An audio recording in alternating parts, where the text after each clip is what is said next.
Halo saudari, sahabat Koram Deo Worship Center and Studies. Shalom semuanya. Semoga anugerah Allah Bapa dan damai sejahtera dari Tuhan Yesus Juru Selamat kita boleh mengisi seluruh hati, sehingga kita semua siap menerima arahan dari Roh Kudus. Topik pertama percakapan kita dalam CCCWM adalah ibadah terpisah menjadi ibadah terpadu.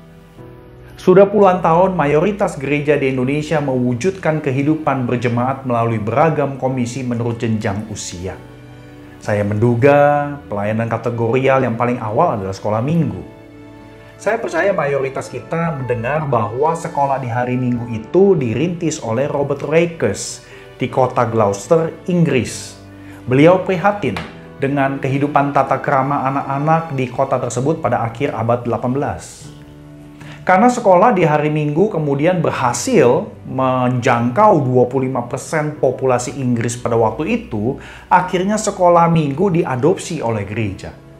Perlahan-lahan pelayanan berdasarkan jenjang usia berkembang menjadi tunas remaja, remaja, pemuda, wanita, pria, dan sebagainya. Tentu spesialisasi seperti ini juga didorong dengan adanya perkembangan teori-teori perkembangan manusia secara psikologis plus teori pertumbuhan gereja.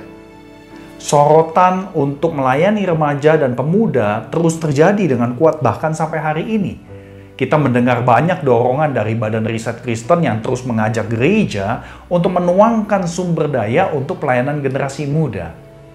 Gereja kemudian mengikuti dan investasi besar dengan berbagai cara yang atraktif supaya remaja pemuda betah di gereja.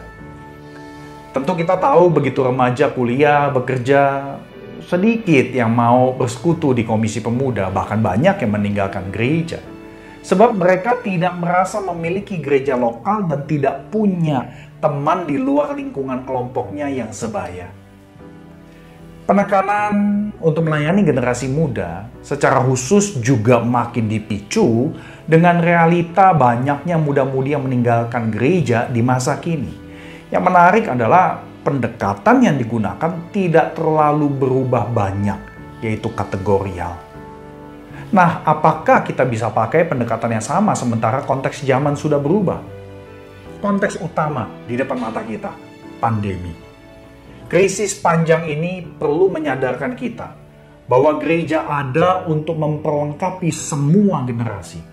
Perlengkapan bagi komunitas Kristen melalui pembuatan kebaktian khusus usia tertentu tidak dapat menjadi satu-satunya pendekatan yang terus digunakan. Sebab pendekatan itu sudah digunakan puluhan tahun dan hasilnya generasi muda masih meninggalkan gereja. Realita ini perlu membuat kita mempertimbangkan semua pendekatan antar generasi, khususnya peribadahan.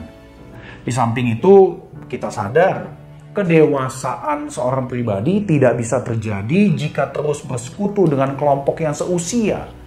Bagaimana seorang remaja, seorang anak, seorang pemuda mengenali arti menguasai diri, ketekunan, kegigihan, dan lain-lain kalau ia tidak melihat contoh yang ditampilkan oleh orang tuanya? Kemudian waktu di gereja juga tidak ada contoh karena selalu berkumpul dengan orang-orang seusianya. Bagaimana kita yang menganggap diri dewasa berusia di atas 45 tahun belajar apa arti kepolosan iman seorang anak kecil? Kalau kita ngumpulnya selalu dengan orang dewasa yang pandai menampilkan image tertentu dalam kehidupan. Tanggung jawab memberi teladan memang ada pada keluarga. Nah, sesungguhnya pandemi ini ada pengkondisian buat kita untuk beribadah secara terpadu sebagai satu keluarga.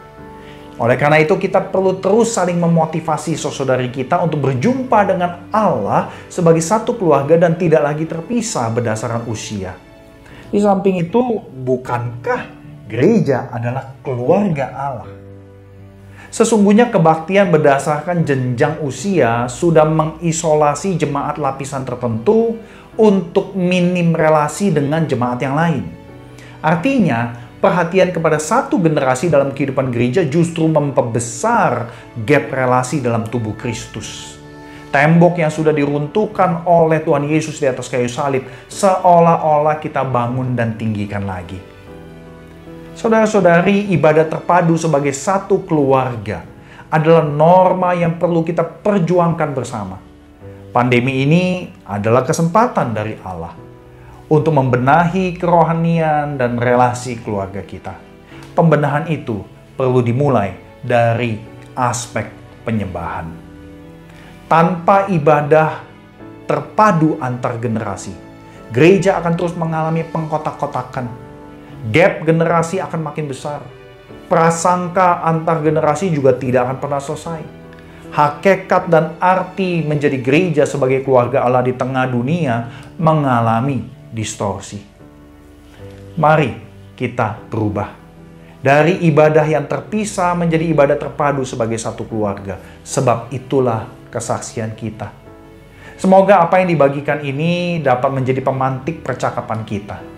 Apa dan bagaimana ibadah terpadu bisa diwujudkan akan menjadi cerita kita bersama, kesaksian dan pergumulan. Siapkan diri saudara-saudari semua sampai kita berzumpa secara virtual. Kiranya berkat, jamahan, dan proteksi dari Allah Tritunggal menyertai saudara-saudari semua.